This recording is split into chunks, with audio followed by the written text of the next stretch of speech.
ఎందుకు ఇలా దుఃఖిస్తున్నావు? కృష్ణ, ఇటు చూస్తే అందరూ రావాలి. ఇక్కడ మన ప్రియతమ శ్రీ గారు, ఎస్సీ గారు, ఆడియన్స్ అందరూ రావాలి. వీళ్ళందరి మధ్యలో ఆ వాళ్ళతో నేను యుద్ధం చేయడం నా బాధ కలిగిస్తుంది. వీళ్ళు అట్లా వీళ్ళు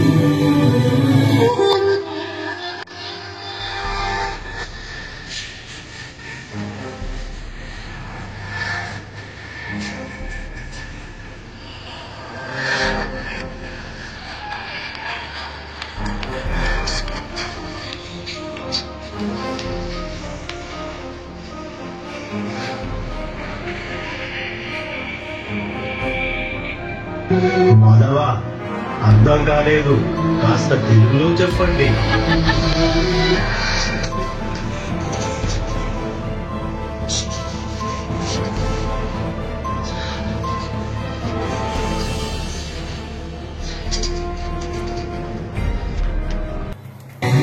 ఆయనను నా వల్ల కావడం లేదు కృష్ణ. పార్థ, ఈ సమస్త ప్రపంచాన్ని నడిపిస్తున్నది నేనే. నేనే ఈ సృష్టికి మూలం. ఆయనను నాకు జ్ఞానోదయం కావడం లేదు కృష్ణ. వీళ్ళందరినీ చంపి నేను ఏం సాధిస్తాను? అయ్యో పార్థ, చెబుతాను విను. కృష్ణ పార్థ, కృష్ణ పార్థ, హృదయోన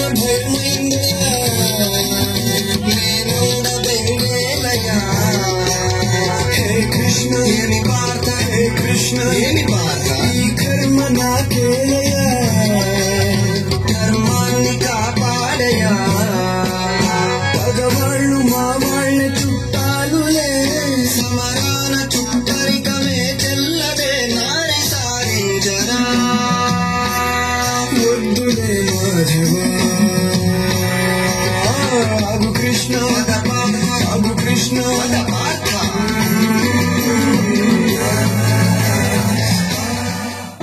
నీవు ఎంత చెప్పినా బోధపడటం లేదు కృష్ణ. అయితే నా విశ్వరూపాన్ని చూపిస్తాను.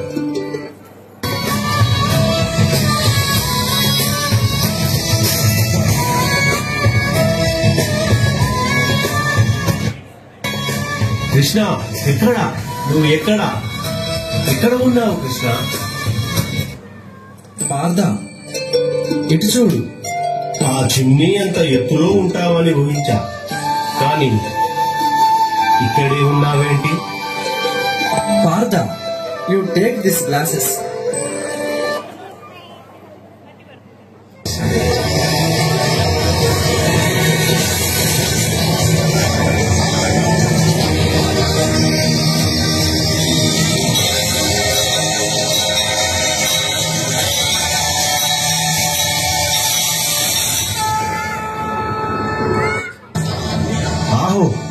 ఓ అద్భుతం, ఆశ్చర్యం! ఏమి ఈ సౌందర్యం! ధన్యుణ్ణి కృష్ణ. పార్థ, ఇప్పటికైనా ఈ బంధనాలన్నీ త్యజించి ధర్మ పరిరక్షణకై యుద్ధాన్ని మొదలుపెట్టి నీ గాంధీవాన్ని ఎక్కుపెట్టు. కృష్ణ, నా చివరి సందేహం, ఈ కాలనీ వాసులకు వానరాల శునకాల బెడద ఇప్పుడు తగ్గుతుంది కృష్ణ? అలాగే ఈ వినాయక మండపం ముందు రేకుల షెడ్డు ఎప్పుడు వస్తుంది కృష్ణ? ఇది చిన్న సందేహం కాదు పార్థ, పెద్ద సందేహం. కానీ అతి త్వరలో సమర్థ పరిపాలన దక్షుడైన శ్రీ చిట్టా ప్రగడ శ్రీప్రకాష్ శర్మ గారు సమర్థవంతంగా నీ సందేహాలను నివృత్తి చేస్తారు. ధన్యుడును కృష్ణ. ఇక యుద్ధం మొదలు పెడతాను. ఈ ధర్మ పరిరక్షణకై నా గాంధీవాన్ని ఎక్కువ పెడతాను.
కాచుకో, నీ అంతిమ సమయం వచ్చేసింది.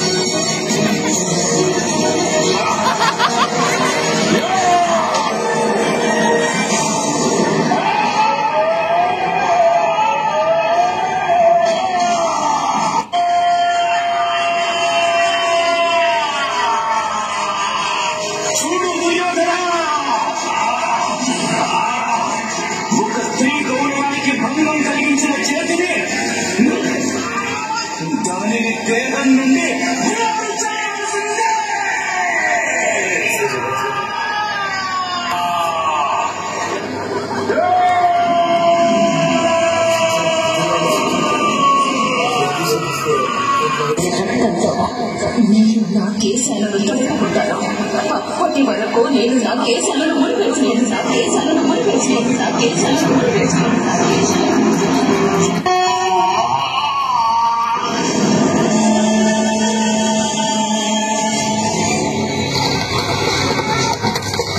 పాత సరి అయిన సమయం వచ్చినది. కర్ణునిపై విల్లు ఎత్తిపెట్టు. అంగరాజా కర్ణ, నిష్ఠుడు నువ్వు.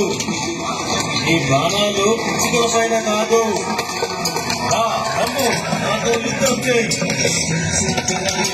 కాచుకో అర్జున, ఇకపై నువ్వు నేను తేల్చుకుందాం.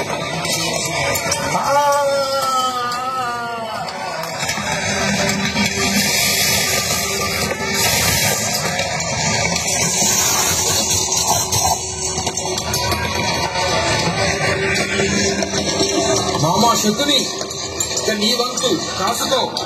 మాతో యుద్ధం తలపడు. ప్రియమైనల్లున్నారా, నేను మీ మామని నన్నే చెప్తారా? అయినా మీరు మహావీరులు, నిశస్త్రులతో యుద్ధం చేయరు కదా. నేను నిశస్త్రుడను. అయితే ఈ అస్త్రం అందుకో మామా.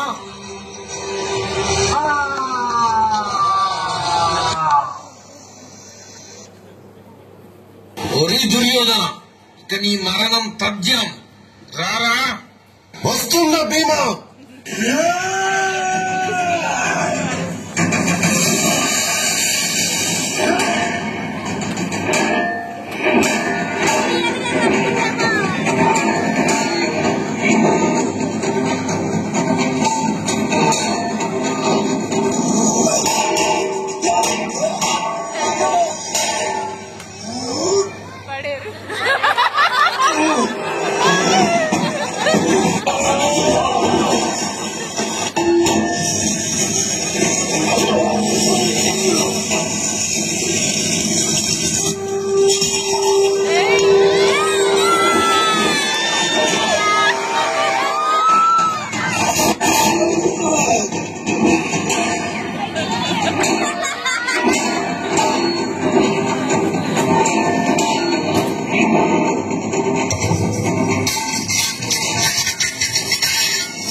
అరే ఎంత పని అయిపోయే, యుద్ధం గట్లా మొదలైందో లేదో. ఈ సహదేవుడు వచ్చి ఒక పోటు పొడిచిండు. అబ్బా బాగా నొత్తందని అట్లా మన జనక హాస్పిటల్ ఇంత కట్టుకట్టించుకొని రాగానే మన శంకరయ్య సార్ వాట్సాప్ ప్రసాద్ తినుకుంటా వికర్లు అయితే అంత ప్రసాద్ తిందో రాగానే పోయిందంత ప్రసాద్ తిందో నేను అట్లా నిద్ర వచ్చినట్టయింది. ఇంకొక కునుకు తీసి లేసరికి అబ్బా ఏమో లేకుండా మొత్తం అందరిని వేసి పడేసిరుగా. నిజంగా ఆనాడు జూత సభలో నీ అన్నయ్య దుర్యోధనుడు చేస్తున్నది తప్పు అని ప్రశ్నించినందుకే నీకు భూమి మీద ఇంకా నూకలు ఉన్నాయి. ధర్మం ఆలస్యంగా గెలిచిన శాశ్వతంగా గెలుస్తుంది. అదే అధర్మం ఎంత బలంగా ఉన్నా చివరికి ఓడిపోతుంది. ఇదే ఈ మహాభారత సారాంశం. ధర్మాన్ని అనుసరించు, అహంకారాన్ని వదిలించు, కాలాన్ని గుర్తించు, భగవంతుడిని శరణు పొందు. ఇదే ఈ శ్రీకృష్ణుని తెలియబోధ. మహాభారతం భారతదేశపు 2 మహా